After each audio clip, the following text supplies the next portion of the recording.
김태효 국가안보실 1차장 미국으로 출국했는데요. 이 자리에서 기자들에게 오늘 아침에 양국 국방장관이 통화를 했는데 공개된 정보의 상당수가 위조됐다는 데 대해서만 한미 평가가 일치했다 이렇게 얘기하고 있습니다. 자, 아니라고 하니 뭐 믿어야 되겠는데 현안의 위중함에 비해서 설명과 근거가 그냥 위조다. 사실은 양국도 큰 부정도 못하고 있었던 상황에서 지금 이제 이런 얘기가 처음 나온 거거든요. 국민들이 이거 어떻게 생각하실까요? 진짜 위조됐다고 보십니까? 저는 미국의 도청은 비단 우리나라뿐만이 아니고 다른 나라 심지어는 정상들까지도 도청했던 전례가 있거든요. 뭐지 그렇게 오래된 과거가 아닙니다.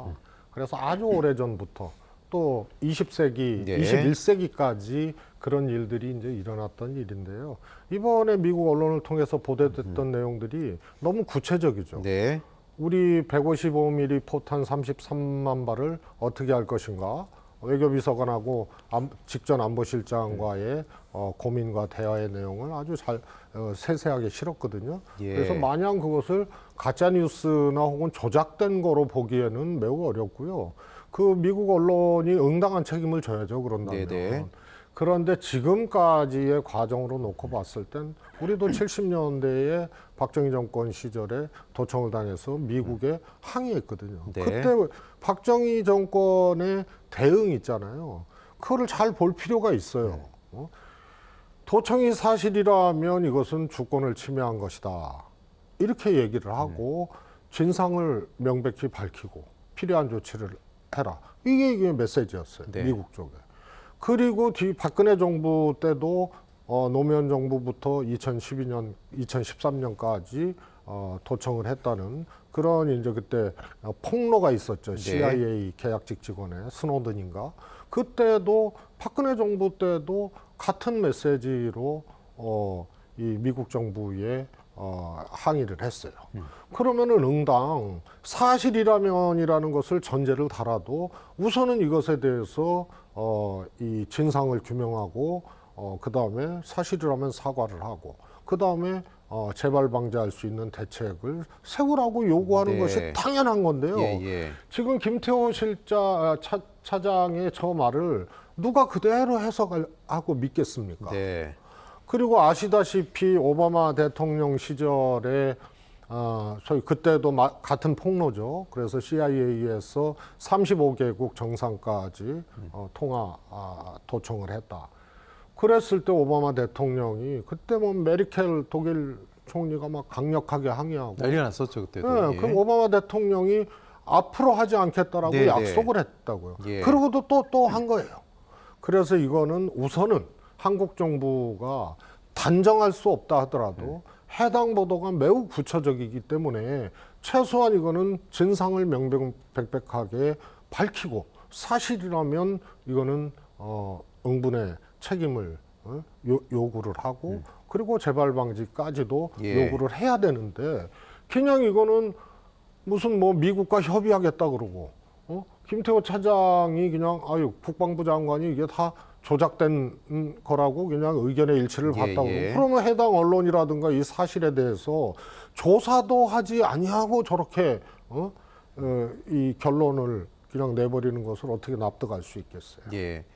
청와대에 계셨기 때문에 뭐 과거의 사례와 지금 좀 다를 수 있지만 실제로 이럴 가능성이 존재를 하는 겁니까? 지금 대통령실에서는 뭐 용산으로 옮겼기 때문에 이런 도감청 시스템에 대한 방지책이 허술했던 거 아니냐 이런 비판이 있으니까 더 지금 민감하게 예민하게 나오고 있거든요. 어떻게 보세요? 그래도 대통령과 또 대통령실 정부는 냉정해야 돼요. 아니라고 전제하고 이것을 덮기 급급하고 그 다음에 이제 굴욕을 넘어서서 거의 굴종적인 거 아니에요. 이거는 동맹국가 미국이 뒤통수를 친 거거든요. 사실이라면. 그러면은 거기에 응당한 우리 국민들이나 우리 주권을 기준으로 그렇게 스탠스를 하고 입장을 취해야 되는데 무조건 아니라 그러고 그다음에 미국과 이게 협의할 사안이 아니거든요. 그다음에 용산 이전으로 야기했다는 것은 저는 야기됐다는 것은 분명한 사실이라고 봐요. 누가 봐도 청와대하고 지금 용산 대통령실하고는 환경이 완전히 다르거든요. 도청하기 위해서 어떤 뭐 상대국이나 상대방이 조치를 취하기에 청와대는 매우 어려워요. 이게 이제 직선으로 전파가 가거나 도청 수단이 작동하기가 매우 어려운 구조가 청와대고요. 용사는 아시다시피 주한미군 사령부가 있었잖아요. 그리고 우리 육본도 있고 국방부도 있고 한미 군사는 뭐죠? 동맹 관계잖아요. 정보 매일매일 공유하고 실시간으로 공유하고 특히 이 위성 정보, 우리 또 도청 정보 이런 거 다 매일 공유를 하거든요. 그래서 사실 미군 쪽하고 우리 육군본부 쪽 또 국방부 쪽하고는 사실 예민한 군사 정보까지 실시간으로 공유를 하기 때문에 서로 뭐 도청이나 이런 거에 대해서 대비할 이유가 없어요. 그 내에서는. 그래서 필름 한 장 붙여놓고 청와대보다 안전하다 이렇게 얘기하고 46년 전에 박정희 대통령 때 도청까지 끊으면서 청와대보다 안전하다고 얘기를 하는 거는 그거는 상식적으로도 안 맞고 정부의 자세가 아니에요. 어쨌든 이 뉴욕타임스 보도에 대해서 미국 측은 뭐 정확히 아니다 이런 말은 안 했고 살펴보고 있다, 뭐 조사를 공식 의뢰했다 이런 얘기들이 나왔단 말이죠. 어떻게 보면 완전한 부정이 아니기 때문에 원론적인 답변 수준이란 말이죠. 근데 우리 정부 입장에서는 뭐 혈맹 맞죠, 우방 맞죠. 그러나 뭐 다가올 한미 정상회담을 의식해서 그런 건지 왜 이렇게 저자세로 나가고 있느냐. 국민들은 참 이해가 좀 안 가는 부분이 분명히 있을 것 같습니다. 한미 간의 어떤 관계가 영향을 미치고 있다고 보세요? 저는 그것에 대해서 두려워하면 안 된다고 봅니다. 제가 뭐 개인적으로 여러 번 그 얘기를 했고 또 확신을 갖고 있는 것이 일본과의 관계도 미국이 어느 순간부터 일본의 안보적 가치를 중국과의 G2 경쟁 속에서 일본의 존재 이유와 필요성이 커지니까 안보 가치가 높아졌거든요. 그래서 한일 간의 역사적 문제도 미국이 모호해지거나 과거의 입장에서 조금 바뀐 경우예요, 지금. 그러나 일본과 우리와의 역사적 관계, 현재적 관계, 미래의 관계, 경제 안보 관계가 있지 않습니까? 그래서 미국에 우리가 할 수 있는 것 중에 하나가 한일 관계예요.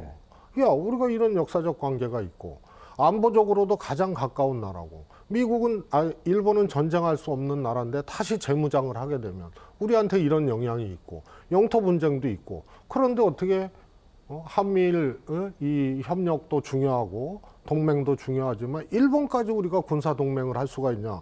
이러면은 미국이 굉장히 필요한 일임에도 불구하고 우리 주장에 대해서 무조건 막 그렇게 짓밟고 그러기 어려운 것 중에 하나가 한일 관계입니다.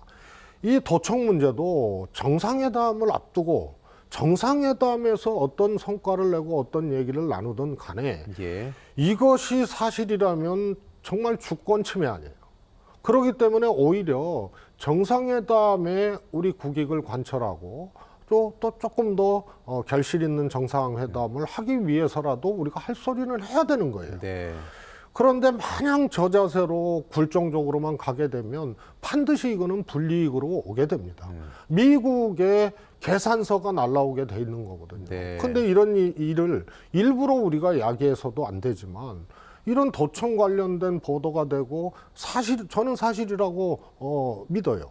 이런 일들이 있으면 우리가 할 소리하고 또 강력하게 또 항의하고 이렇게 했을 때 오히려 정상회담도 우리 목소리를 낼 수 있고 이번 정상회담이 단순히 안보 문제에만 국한되지 않을 거 아닙니까? 우리가 소위 말해서 여러 가지 경제 관련된 미국과 관련된 여러 가지 장벽들도 있고 난제들도 있단 말이에요. 그래서 오히려 이것은 전략적으로 일부러 만들어서는 안 되지만 할 소리를 해야 된다. 정상회담에 전혀 영향 없다. 그리고 할 소리 했을 때 우리가 정상회담도 우리 주장이라든가 우리가 해야 될 일들을 더 강력하고 떳떳하게 할 수가 있다. 저는 그렇게 보고 있습니다.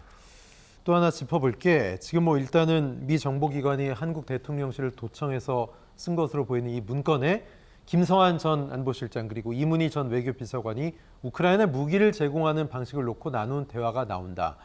뭐 실제로 이것과 관련해서 뭐 50년 지기 김성한 전 실장이 등 외교 안보 라인이 교체된 배경에 연관이 있다. 이런 얘기도 있는데 그거에 대해서 어떻게 보십니까? 저는 한 가지 이유, 한 가지 사건으로 교체됐다고 보고 싶지는 않고요. 예. 적어도 한미 정상회담이라는 매우 큰 그런 일을 앞두고 예. 안보실장이 교체됐다는 것은 이례적인 거거든요. 근데 그 전에 의전비서관, 외교비서관, 또 대통령실 부대변인도 문제가 있어도 교체해야 된다고 생각을 해도 보통 정상회담이나 순방 이후에 그 수순을 밟는데 공통적으로 이게 외국 가시기 전에 이 정리를 한 거거든요. 네. 그래서 이것도 이례적인데 결국은 이런 데는 강력한 어떤 뭐라 그럴까요? 힘이 작동을 한 거예요. 정상회담 전에, 그것도 한미 정상회담 전에 교체할 수밖에 없는 사연이 있는 건데 그거는 저는 두 가지라고 봐요. 한 가지 사건이 아니고 교체할 수밖에 없는 여러 가지 사건이 누적됐을 것이다. 그다음에 두 번째로 대통령만이 생각하고 대통령만이 결정할 수 있었던 일이라면 정상회담 후에 했을 것이다. 근데 앞에 할 수밖에 없는 이런 복잡한 힘이나 혹은 관계들이 존재하지 않았느냐. 네. 이 두 가지로 보고 있고요.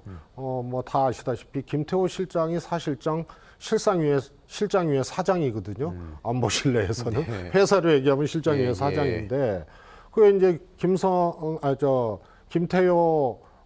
차장이 1차장이 소위 말해서 임명이 되면서 1, 2차장 역할을 바꿨거든요. 네. 1차장이 원래 국방이었어요. 문재인 정부 시절엔. 그리고 1차장이 NSC 사무처장이 됩니다. 예. 근데 이 1차장을 국방에서 외교로 바꾸고 김태호 차장이 그 역할을 해서 NSC 사무처장이 되죠. 예. 그래서 외교 라인하고 김태호 차장 라인하고 계속 충돌이 있어 왔다는 이제 후문들이 있는데요. 이런 것들이 정상회담 전에 정리할 수밖에 없는 또 다른 강력한 힘이나 요구가 작동하지 않았느냐, 이 두 가지로 저는 보고 있습니다. 그렇군요.